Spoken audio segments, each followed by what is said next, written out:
It's Saturday, April 11th, 2026, another intense day in the high-stakes standoff. The biggest breaking development right now, high-level U.S.-Iran ceasefire talks just kicked off in Islamabad, Pakistan. But one big detail, Iran's haphazard mine-laying operation early in the conflict has created a drifting, poorly mapped nightmare in the Strait of Hormuz that even they can't fully clear. Of course they can't clear it. So the P-8 Poseidon maritime patrol aircraft, that is likely up there, if not right now, then very soon, providing broad area surveillance, cruising at 500 miles per hour, altitudes of over 30,000 feet while scanning vast stretches of the ocean with its advanced multi-mission radar and sensors, giving U.S. teams eyes on the entire choke point real time, specifically the mines. Let's pop to X right now and look at where this different minefield is. And then check this out, guys. So this is the hazardous area in the Strait of Hormuz right here, restricted for all traffic basically. And again, you don't want to cut the corners on this thing, so it makes it an even bigger section of the Strait of Hormuz. So this is what Iran has done. They've brought all the vessels closer to their shoreline, easier to intercept for any of the small boats they have left. And then they're bringing this path up here to go into the actual Persian Gulf, close, extremely close to the shoreline, giving them a lot of control on what's actually going on. That gives you guys another little depiction of that. These are actually some of the charts that the captains of these ships are going to see. So it gives us a lot of detailed inside information about how Iran is doing it. And they've got these little checkpoints here, and this gives them a ton of leverage because, again, those ships are being brought up closer to the coastline of Iran, which is just not a good situation. This is the actual minefield here depicted. So we'll just take a peek. Look at it. I mean, it's basically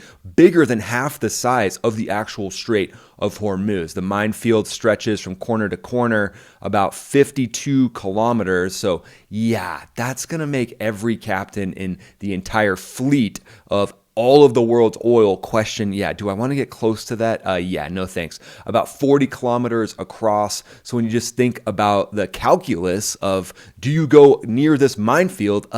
Yeah, let's just say there's a snowball's chance in hell that I'm going to take my ship near this minefield before it's cleared out. That's why the U.S. right now probably going to do the biggest demining operation in recent history. So meanwhile, down below, advanced underwater drones, they take over. The extra large Manta Ray UUV is built perfectly for this. This is what the U.S. needs to get into that area right now. Long endurance, persistent scanning, and classification in deep waters, while the stealthy Lamprey multi-mission autonomous underwater vehicle can hitch rides on host ships, loiter undetected for extended periods, and handle detailed seabed operations. I just can't say highly enough of this technology, and this might be something that the U.S. needs to focus on. We don't need a necessary base in the area, but if we're operating Lampreys, you don't even need a base. You could literally control the Strait of Hormuz from underneath, and there's nothing the IRGC could do about it. That's how this technology could help the U.S. keep the strait open should the conflict kick off again. And as one American official put it to the New York Times, Tehran dropped these things via small Revolutionary Guard boats in such a scattered, poorly documented way that some locations were never recorded and others were placed so they could drift with currents in the Persian Gulf. I mean, talk about zero planning, but this is American air power in action, naval power in action to scoop out these mines and get the global economy humming again. Let's go to X one more time and see what President Trump said about this actual minefield, and then I have a little treat for you, little review of some Iranian propaganda that I think you're gonna love. So guys, breaking news right here from President Trump confirming the mine operation in the Strait of Hormuz. So President Trump said, by the way, all 28 of their mine dropper boats are also lying at the bottom of the sea.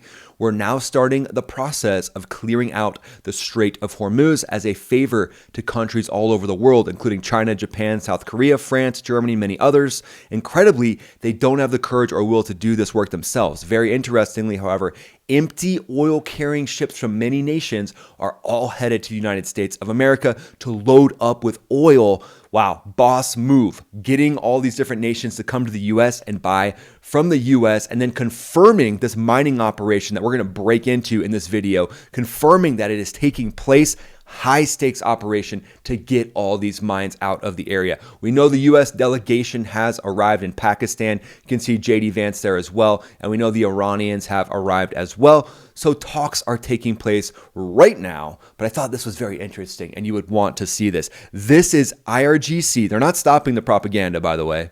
This is IRGC propaganda of the rescue operation where we got the F-15E Wizzo. Let's have a little look. Let's do a little reaction. All right, so the C-130s, yeah, it's obviously going to be fishtailing in the mud. That's something that C-130s do. They just drift around corners. No big deal. Got everybody running off. Looks like it rained that day. And the IRGC is right there waiting, right there on the high ground. And here comes the second one, flanked by 2 helicopters in formation. We haven't seen this formation before. Oh, okay. One hit from what looked like a spear went into the engine. That pilot pulled off a pretty sweet landing, though. That is impressive. I mean, out of this whole thing, we got to give this pilot a medal for that landing after getting hit with that exploding spear. And then more helicopters airborne. All of a sudden, 4 of them showed up. Oh, the high ground. Oh, nice. He flipped the truck with a couple bullets from an AK-47. That's a powerful AK-47, everybody. And then that helicopter took a hit, but it's just chilling, just hanging out up there. It's like, yeah, we're hit, but, you know, we do this on every Tuesday. We take hits, we just sit up here and wait. Oh, one man squeezes the trigger. Oh, the bullet was an RPG. That's wild. Man, we figured it out, guys. That's the advantage of the IRGC, is having each bullet actually be an RPG, and it's packed into a bullet size. So that's the secret sauce. Maybe that's what China brought in. Maybe that's what was on those 20 cargo planes that came into Iran. It wasn't Timu, it was RPG bullets, the new advanced RPG bullet. Oh, we got a military ID in the mud. Oh, yeah. That's how the IRGC will infiltrate the US. One military ID. Oh, we got a C-130 out of there. And now we've got F-22s, it looks like. Center stick on the F-22 and a canopy bow. And, well, I guess they're actually showing that U.S. jets are bombing the aircraft. Oh, nice. And they tie it into actual footage. Wow, I'm actually shocked that they said U.S. aircraft hit these that were on the ground, and they didn't say the IRGC went in and blew them up. Wow. Is that a kernel of truth coming out of the IRGC propaganda machine? IRGC, are you okay? Are you feeling okay? This is very uncharacteristic. But over the last 12 hours, Vance arrived in Islamabad and described the discussions as potentially positive while delivering a straight shooting warning to Iran, right to their face. We're not going to let them play us, which I love because, again, Iran, the IRGC, has grifted along the world for decades. We all know that. It's pretty clear at this point. President Trump backed that up on Truth Social, and he's also blasted Iran for doing a poor, dishonorable job of allowing oil to flow through the Strait of Hormuz. And as we can see from that truth we just read a second ago, now the US military is focused on opening this waterway, clearing it with or without the help of Iran. At this point, it looks like it's kind of out of their hands. And on the other side, Iran's parliamentary speaker Mohammad Bagher Ghalibaf called the talks unreasonable unless Israel stops strikes in Lebanon, and Foreign Ministry spokesperson Abbas Agarachi demanded sanctions relief while threatening strong responses from the Iranian forces that remain on full alert. Yeah, obviously. Yeah, you guys are really strong. You guys are really tough. Yeah. Again, let your enemy save face while giving them an off-ramp. This is classic art of war strategy that we're seeing play out right now, because you want your enemy to walk away from the battle with as little damage to their ego as possible. Now, obviously there's been a lot of damage to Iran's ego. Having a military operation go in and scoop up the weapons systems officer, likely kill 100+ IRGC members. Yeah, that's not exactly saving face. But now, with the negotiations, there's the chance of giving them that off-ramp. And it looks like global energy markets are not quite as nervous as they were before, but they're still a little bit nervous. And we can see why, because Iran's own charts are now steering commercial traffic closer to their coastline through a declared danger zone near Larak Island. Critics are already calling it the Tehran toll booth. So they're bringing these ships near their island.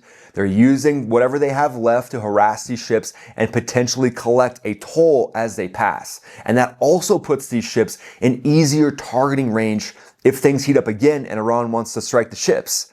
Now they're right next to Iran. But this is a self-inflicted mess that highlights exactly why America's mine countermeasure expertise is going to be the difference, in my opinion, if the diplomacy stalls or even if the diplomacy works. Iran's likely going to want all the US's capability to clear out the minefields because they're not going to be able to do it themselves. But America's clearance capabilities for mines are now front and center. And the key takeaways that really hit home: Iran's own poorly documented mining operation has backfired, leaving drifting and unrecovered mines that complicate reopening the strait and steer ships dangerously close to their coastline, especially if the conflict kicks back off. But the real question here is, how does the US actually go about clearing this mess? And that's where the US platforms shine. Clearing those mines is going to showcase America's unmatched mine countermeasure expertise capabilities, and the Iranians simply don't have that ability. At the very top of the list is the P-8 Poseidon,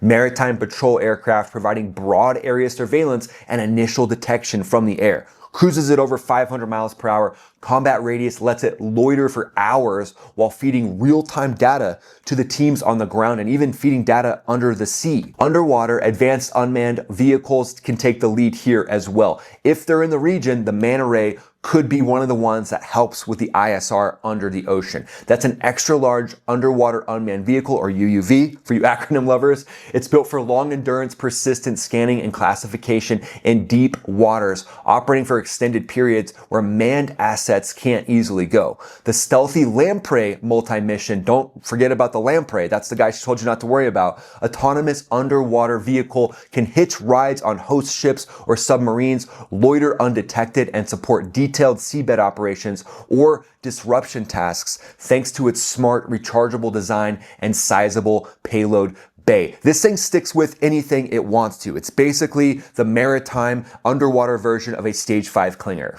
'Cause I'd find you.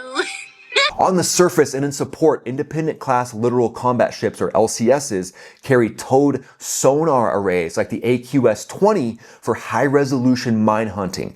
Unmanned surface vessels handle influence sweeping to trigger or neutralize certain mines safely, while MH-60 helicopters come equipped with laser detection and neutralization systems for precise work from the air. This process is methodical, professional, systematic. Sonar survey maps potential contacts, UUVs, or remotely operated vehicles, move in to identify them and confirm that they're actually mines. Then remote neutralization happens using explosive charges, cutters, or acoustic and magnetic sweeps. Final verification sweeps confirm Q routes, which for commercial shipping would be the safe routes. This is hard work. And this could take days, weeks, or months, even with the best gear that the US has. Because again, Iran has no clue where these mines actually are. These systems working together show exactly why American professionalism and technology gives the US an advantage in contested waters. But now let's step back into the section that I like to call 4D chess. And you know I just like to say 4D chess. From a strategic standpoint, Iran's reckless early mining has now backfired, showing they don't actually have control of the Strait of Hormuz. It does give them leverage right now, bringing the ships closer to their shore, but America's position is very strong at this point because Iran's going to need the US to actually open up the strait itself. So it looks like the talks are happening now in Islamabad with the focus on getting some deals done, but obviously being ready for military operations to kick back off should the talks fail. And this mine clearing operation is not a cakewalk. Even for the best Navy in the world, the scattered and drifting mines mean it could be an increasingly complex, methodical job requiring systematic surveys across wide areas, persistent P-8 Poseidon patrols, MQ-4 Global Hawks up ahead, and we know that one of those Global Hawks actually went down in the area for what Iran says was hostile fire. Likely it was a lost link as this thing was up there trying to look for these different mines. But if Iran again tries to disrupt the strait with fast attack boats, drones, or their own underwater unmanned vehicles, they would be met with a layered defense. The P-8 Poseidon provides constant overhead surveillance and early warning, while the Independence-class LCS ships, MH-60 helicopters, and unmanned systems could create a strong protection screen. But then again, remember, if the conflict kicks back off, there's the potential that the ships would have to go closer to the Iranian shore, which is going to help with their strategy. And that might be due to the fact that a lot of their radars have been hit and they're just not able to detect the ships as far out into the strait as they were before. So this is a strategic move on their part. You can tell they didn't mind the coastline near their shores. They kept a section open that was the closest to the actual mainland of Iran itself. But let's say these talks hit a snag. The decision comes down to secure safe passage. The U.S. is going to do it all by themselves. A U.S. Navy task force group would be assigned to get this mission done while strikes resume on Iran itself. They'd be mainly supported by the P-8 Poseidon aircraft overhead, providing real-time, wide area surveillance. The P-8 crews could feed initial contact data to Manta Rays, to the actual combat ships in the areas, and actually directly to unmanned underwater vehicles that would be deployed for long endurance scans in the deeper section of the Strait of Hormuz. Essentially, the P-8 is up there as the quarterback of the skies, pumping all this information to all these different assets. The whole goal there, provide close-in seabed intelligence and disruption support where needed. You could also disrupt different maneuvers of the IRGC Navy with these different assets in the area. So there you go, guys. P-8 Poseidon's potentially up over the Strait of Hormuz right now, clearing out this mess, maybe teamed up with some of these advanced underwater unmanned vehicles. Where do you think this goes from here? How long do you think it takes the U.S. to neutralize these different threats in the Strait of Hormuz? And do you think the talks will work? We'd love to hear your thoughts in the comments below. Let me know what you think. Go ahead and follow me on X, follow me on Instagram. I'm posting there pretty much every day. And then join the Max Ready Room. Click the link in the description. Become a member of the channel. Lots of member benefits there. And then watch this next video that pops up right here. This is Ryan, also known as Max Afterburner, signing off.